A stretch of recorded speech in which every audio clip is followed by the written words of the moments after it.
ఎవరు మైకు పట్టుకుంటే స్టేజ్ దద్దరిల్లుతుందో, స్పీకర్లు బ్లాస్ట్ అవుతాయో, స్పీచ్లు బ్లాక్ బస్టర్లు అవుతాయో, the producer come actor come come అని వెల్కమ్ చెప్తూ మనకి స్పీచ్లు చెప్పేటువంటి the sensational, the one and only Bandla Ganesh garu. సుమగారిని నేను కన్నాంబ అని పిలుచుకుంటాను, మా సుమని, అందుకని ఆవిడకి నాకున్న రిలేషన్ అది. Thank you. సంతోషం. గౌరవనీయులు పెద్దలు విజయేంద్ర ప్రసాద్ గారికి, నాకు అత్యంత ఆత్మీయులు వినయన్న, వినయన్న మాట్లాడమాక నా స్పీచ్ను,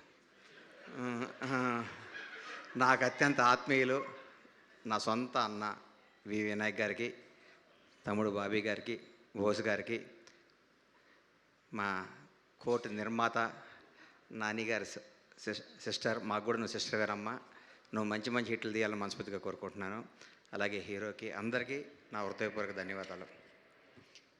ఈ ఫంక్షన్కి నేను ఎందుకు వచ్చానంటే, నిజంగా కోనా గారి కోసం వచ్చాను. కోనా గారు ఎంత కమ్మని వారంటే, ఎండాకాలం తర్వాత వర్షం తొలి వర్షం పడినప్పుడు కొట్టే మట్టి వాసన ఎంత కమ్మగా ఉంటుందో కోనా సాన్నిహిత్యం అంత కమ్మగా ఉంటుంది. కోనా గారి గురించి ఒకసారి నాకు వినయాన్ని చెప్పాడు, కానీ ఇండస్ట్రీ మొత్తం ఒక పక్క నుండి కోనా ఒక్కడే నీ పక్క నుండి నువ్వు గెలిచేయచ్చు అన్నాడు. అది కోనా గారి పవర్. కోనా వెంకట్ అనేవాడు ఒకసారి మనిషిని నమ్మాడంటే ఎక్కడికైనా తీసుకెళ్తాడు. ఈ మధ్యకాలంలో ఒక వ్యక్తి దాదాపు 60 పై మంది డైరెక్టర్లని ఒక పెద్ద హీరోలను ఒప్పించి డైరెక్షన్ ఇప్పించడం అంటే నాట్ ఎ జోక్. హీరోలు 100 క్వశ్చన్స్ చేస్తారు, 200 సార్లు డౌట్లు పడతారు, ఎందుకంటే వాళ్ళకి హిట్ కావాలి కాబట్టి. వాళ్ళు హిట్టిన వాళ్ళందరినీ ఒప్పించి వాళ్ళని మాయ చేసి, ఈ కథ తినండి, ఈ బాబీ దగ్గర ఇది ఉంది, ఈ సినిమా చేస్తే సూపర్ హిట్ దాన్ని ఒప్పించి వాళ్ళని డైరెక్ట్ చేసి, ఒక హరీష్ శంకర్, ఒక బాబీ, ఒక గోపి మల్లినేని, శివ నిర్వాణ, ఇట్లా మన ఇంకా ఎంతోమంది నాకు తెలియని పేర్లు చాలామంది ఎంతోమందికి డైరెక్ట్ చేసి ఒక మంచిని చేరవేసి ఒక సక్సెస్ని ముందుకు తీసుకెళ్ళటంలో కోనా వెంకట్ గారు ముందు ఉంటాడు. ఈ సినిమా ఎందుకు సూపర్ హిట్ అవ్వాలన్నానంటే, కోనా వెంకట్ గారికి నాకు తెలిసి 2-3 చిన్న చిన్న ప్రాపర్టీలు ఉంటే ఈ సినిమా కోసం ఆ ప్రాపర్టీలు అమ్మి కూడా సినిమా తీశాడు. అంటే ఆయనకి సినిమా మీద అంత ప్రేమ. నేనైతే సస్తే చేయను, ఆ పని నా ప్రాణం పైన చేయను. కోన గారు, నా ఆస్తి తాకట్టు పెట్టి నేను సినిమా తీయను. మీరు చేస్తున్నారంటే మీకు సినిమా మీద ఉన్న మక్కువకి నా హృదయపూర్వక ధన్యవాదాలు సార్.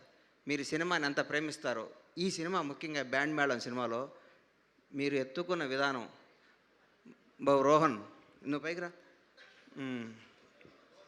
రోషన్ సారీ అమ్మ,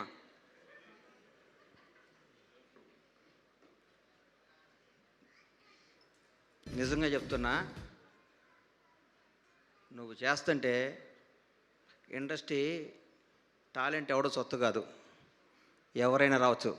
చాగలలో మామూలుగా పుట్టిన కుర్రాడు వి వినాయక్ కావచ్చు, నువ్వు ఎక్కడ పుట్టావో నాకు తెలీదు, నువ్వు ఇంకో నాని అవ్వచ్చు.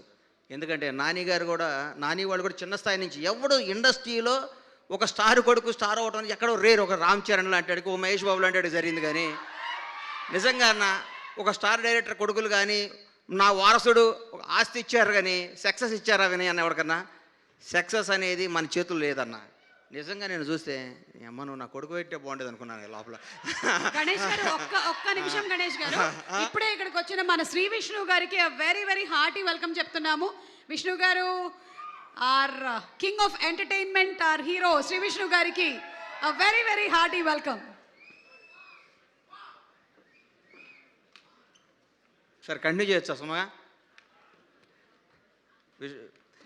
ఈ అబ్బాయి వినేనా, ఈ అబ్బాయి చాలామంది నాకు నిజంగా ముచ్చటేసిందని కుర్ర డ్యాన్స్ చేస్తుంటే. కానీ మీరు కూడా కానీ ఈ అబ్బాయిలో ఫైర్ ఉందన్నారు. మీలాంటి వాళ్ళందరి బ్లెస్సింగ్స్ ఉండి ఈ అబ్బాయి సూపర్ స్టార్ అవ్వాలి. ఈ అబ్బాయి బ్యాక్గ్రౌండ్ ఏంటో ఫ్రంట్ రౌండ్ ఏంటో నాకు తెలియదన్న. ఈ అబ్బాయిని చూస్తే ముచ్చటేసింది. ఈ అబ్బాయి చేసే విధానం కానీ, ఈ అబ్బాయి చూస్తుంటే మా అబ్బాయి కూడా నీలా కావాలని బ్లెస్ చేయవా, ట్రై నచ్చేవయ్యాను నాకు. కోన గారు, ఈ సినిమా మీకోసం సూపర్ హిట్ అవుద్ది, మీ మంచితనం కోసం సూపర్ హిట్ అవుద్ది. మీరు ఇంకో 10 మంది ఇండస్ట్రీకి డైరెక్టర్లను పరిచయం చేయాలని, ఈ సినిమాలో మీరు బాగా డబ్బులు సంపాదించుకోవాలని, మీరు చేసిన రిస్క్ కోసం భగవంతుడు మీకు సక్సెస్ ఇస్తాడు. ఈ సినిమా ప్రతి ఒక్కళ్ళు చూడండి, ఈ బ్యాండ్ మేళం బ్లాక్ బస్టర్ అవుద్దని మనస్ఫూర్తిగా అవ్వాలని కోరుకుంటూ సెలవు తీసుకుంటున్నాను. Thank you so much Ganesh గారు. మీ కన్నమ్మ గారు వెళ్ళొస్తానండి. అలాగేనండి, థ్యాంక్ యూ. అమ్మో, నేను వేరే పేర్లు ఏం చెప్పట్లేదురా బాబోయ్. ఓకే, సో ఈరోజు మన కార్యక్రమానికి చాలామంది అతిథులు ఇక్కడికి విచ్చేశారు. వారందరికీ కూడా మరొకసారి సాదర స్వాగతం పలుకుతూ ఉన్నాము.